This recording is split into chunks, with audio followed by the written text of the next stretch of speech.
如今我沦落在此，拿自己的字儿换一点盘缠，不管是谁买了，那都会当成传家宝的。是啊，你最棒，你最厉害，你是皇上，你说了算。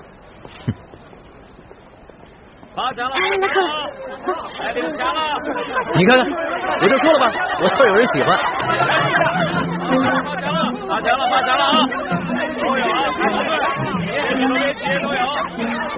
你的，看到了吧？你的字在他们眼里还没个铜板实惠呢。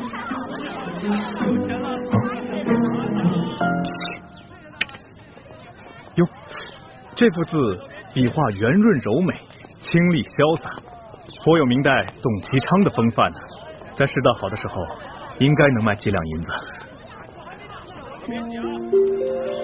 你居然能从我的字里边看出董其昌的风范，看来你对书法颇有研究啊！不瞒二位，在下萧凤生是也。啊，我想起来了，你就是山西第一大才子萧凤生是吧？惭愧惭愧啊！哎，你是否画过一幅古道西风图啊？有啊，不过我当时送给了京城一位友人，听说此画几经辗转到了皇上手里，皇上爱不释手。怎么，你见过此画？那倒没有。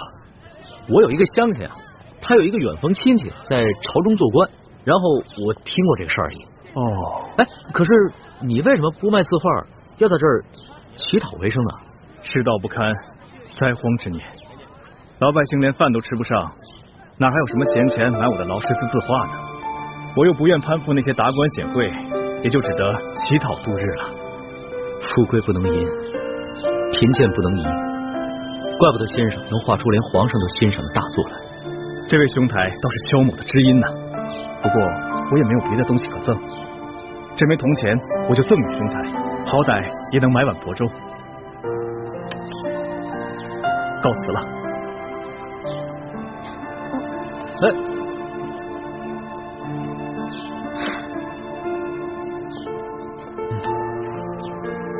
龙小爹，现在总算知道了吧？大臣们啊，觉得你的字值钱，并不是因为你的字写的有多好，而是因为你是皇上，天子墨宝谁不想要啊？那些富商要是知道你是皇上的话，倾家荡产也会买你的字的。老大，你就别再挖苦我了。